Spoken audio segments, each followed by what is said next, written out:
The transport ship landed on the frozen world of Kelvaris Prime just as the twin suns began to set. Commander Vexnar of the Torani Empire stepped down first, his thick gray fur protecting him from the bitter cold. Behind him walked the human prisoner, a young woman named Elena Chen. She wore only a thin regulation uniform. The cold hit her immediately like 1,000 small knives against her skin. The Torani were a proud species. They stood nearly 8 feet tall and resembled great wolves that walked on 2 legs. Their culture valued strength above all things. Weakness was considered the greatest shame, and humans, to them, were the weakest creatures in the known galaxy. Elena had been captured 3 months ago when her research vessel strayed into Torani space. She was a xenobiologist, not a soldier. She had no weapons, no military training. The Torani had taken her as a curiosity at first. They wanted to study the strange, soft creatures that somehow spread across so many worlds, despite having no claws, no fangs, and no fur to protect them from harsh environments. Commander Vexnar turned to face her. His yellow eyes showed nothing but contempt. "The outpost is full," he said. "There is no room for prisoners inside. You will sleep outside tonight." Elena looked at the snow-covered landscape. The temperature was already dropping fast. She could see her breath forming thick clouds in the air. "Commander, I will not survive the night out here. My species cannot regulate body temperature like yours can." Vexnar made a sound that might have been a laugh. "Then perhaps your species should have stayed on your warm little world instead of spreading through the galaxy like insects." He gestured to a spot near the outpost wall. "Sleep there. If you are alive in the morning, we will discuss your value as a prisoner. If not, then the problem solves itself." He walked away without looking back. The other Torani soldiers followed him inside. The heavy metal door closed with a final sound that echoed across the frozen plain. Elena stood alone in the growing darkness. She walked to the spot Vexnar had indicated. The snow was deep here, reaching almost to her knees. She tried to think clearly, despite the cold that was already making her body shake. She remembered her survival training. Stay calm, conserve energy, find shelter. But there was no shelter here. Just snow and ice and the unforgiving wind that was now howling across the open ground. She sat down against the wall, pulling her knees to her chest. She wrapped her arms around herself and tried to make her body as small as possible. Heat loss, she thought. Minimize surface area. It was basic science. It would not be enough. The first hour passed slowly. Elena stopped shaking, which she knew was a bad sign. Her body was giving up the fight. Her fingers and toes had gone numb long ago. Now the numbness was spreading up her arms and legs. She thought about her family back on Earth. Her mother would never know what happened to her. Her little sister would wait for messages that would never come. She closed her eyes. Perhaps this was not the worst way to die. At least it would be peaceful, like falling asleep. Then she heard a sound. A soft crunching in the snow.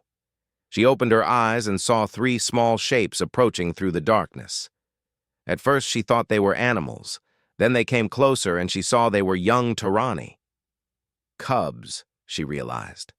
The smallest could not have been more than 4 or 5 years old in human terms. The largest of the 3 stopped in front of her. He had silver fur and bright, curious eyes. "You are the human," he said. His voice was high and young. "Father says humans are weak and worthless." Elena tried to speak, but her jaw was too stiff from the cold. She managed only a small nod. The second cub, a female with darker fur, tilted her head. "Why are you sitting in the snow? You have no fur. You will die." Again, Elena could only nod. Speaking seemed impossible now. The cold had stolen her voice along with everything else. The 3 cubs looked at each other. Something passed between them. Some communication that Elena could not understand. Then the largest one said, "This is wrong. Father says humans are lesser beings. but killing someone slowly in the snow is not strength. It is cruelty. Mother always said true strength is protecting those who cannot protect themselves, the female cub added. The smallest cub, who had not spoken until now, walked right up to Elena. He touched her face with his small, furry hand. "She is so cold," he said. "Her skin feels like ice." What happened next would stay with Elena for the rest of her life. The three cubs began to dig. Their strong claws tore through the snow with surprising speed. They dug a hollow against the wall, deep enough to block the wind. Then they lined it with branches they pulled from nearby frozen bushes. "Come," the largest cub said. He took Elena's arm and helped her move into the hollow. She was too weak to resist even if she had wanted to. The cubs climbed in after her. They arranged themselves around her body, pressing their warm fur against her frozen skin. The smallest cub curled up against her chest. The female pressed against her back. The largest lay across her legs, his body heat warming her numb feet. The warmth was like a miracle. Elena felt sensation slowly returning to her body. The terrible numbness began to fade. She started shaking again, which she knew meant her body was fighting once more. "Why?" she whispered. It was the only word she could manage. The largest cub looked at her with those bright young eyes. "Because it is right," he said simply. "The cold does not care if you are Torani or human. It kills all the same. And letting someone die when you can help them is not strength. It is cowardice." The female cub nodded against Elena's back. "Father and the other warriors forget the old teachings. They think strength means being cruel. But grandmother told us that true Torani protect the innocent, even if the innocent are different from us." The smallest cub was already asleep, his small body rising and falling with peaceful breaths. Elena felt tears forming in her eyes. The tears were warm against her frozen cheeks. "You could get in trouble," she said. "If your father finds out, then we will face that trouble together," the largest cub said. "Some things are more important than avoiding punishment." Through the long, cold night, the cubs stayed with her. They took turns staying awake, watching over her, making sure she kept breathing. When the wind grew stronger, they pressed closer.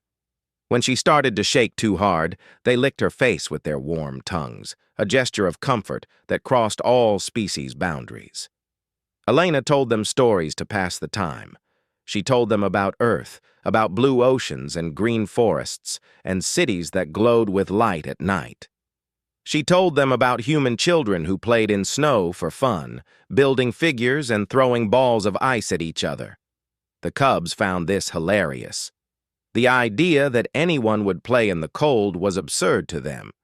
In turn, they told her about Torani legends, heroes who fought great battles not for conquest, but to protect the weak. Queens who united warring clans through wisdom instead of violence. "The old ways," the female cub said sadly, "the ways that Commander Vexnar and his generation have forgotten." When dawn finally came, Elena was still alive, weak and exhausted, but alive. The cubs helped her stand. They brushed the snow from her uniform and checked her fingers and toes for damage. The outpost door opened. Commander Vexnar stepped out, expecting to find a frozen corpse. Instead, he found his three cubs standing protectively around the human prisoner. His face twisted with anger. "What is the meaning of this? I gave orders that no one was to help the human." The largest cub stepped forward. Though he was small, he did not flinch from his father's fury. "Your orders were wrong, father. The old code says we do not kill through neglect. We are Torani. We face our enemies with honor, not through cowardice." Vexnar raised his hand as if to strike the cub, but then he stopped. Behind him, other Torani had gathered at the door. They were watching, listening. Some of them were nodding at the cub's words. An elderly Torani female pushed through the crowd. She walked with a cane, but her eyes were sharp and clear. "The boy speaks true, Commander," she said. Her voice carried the weight of authority. You shame us with this cruelty. The human is weak, yes. But our strength comes from protecting the weak, not destroying them. You have forgotten what it means to be Torani. Vexnar's hand fell to his side. He looked at his cubs, then at the human they had saved, then at the crowd of his own people who were now looking at him with disappointment instead of respect. Bring the human inside, he said finally. His voice was quiet. Give her food and warm clothing. She is... He paused, struggling with the words. She is under the protection of my house now, by right of my cubs who claimed her. Elena was taken inside. She was given warm soup and heavy furs. A healer checked her hands and feet and declared that she would keep all her fingers and toes thanks to the cubs' intervention. Over the following weeks, things changed on Kelvaris Prime. The story of the 3 cubs who saved the humans spread through the Torani forces. It sparked something in them. Arguments broke out about honor and cruelty, about what it truly meant to be strong. The old grandmother was invited to speak to the warriors about the forgotten codes of their ancestors. Elena was eventually returned to human space through a prisoner exchange, but she carried something with her, a message from the cubs, a promise that when they grew up, they would work to change Torani culture, to bring back the old ways of honor. 3 years later, when the Torani Empire made first peaceful contact with the Human Federation, 3 young Torani were among the diplomatic team. They were silver and dark-furred and small compared to the other delegates. But they stood tall and proud. Elena Chen was waiting for them. She had become an ambassador specializing in human Torani relations. She had learned their language and studied their history. When she saw the 3 former cubs, now young adults, she did not bow or offer formal diplomatic greetings. Instead, she opened her arms. And the 3 Torani, who had once curled around a freezing human to save her life, embraced her like the family they had become. The human had been ordered to die in the snow, but she had found something more valuable than survival. She had found proof that kindness exists in every species, that compassion needs no translation, that sometimes the youngest hearts understand what the oldest minds have forgotten.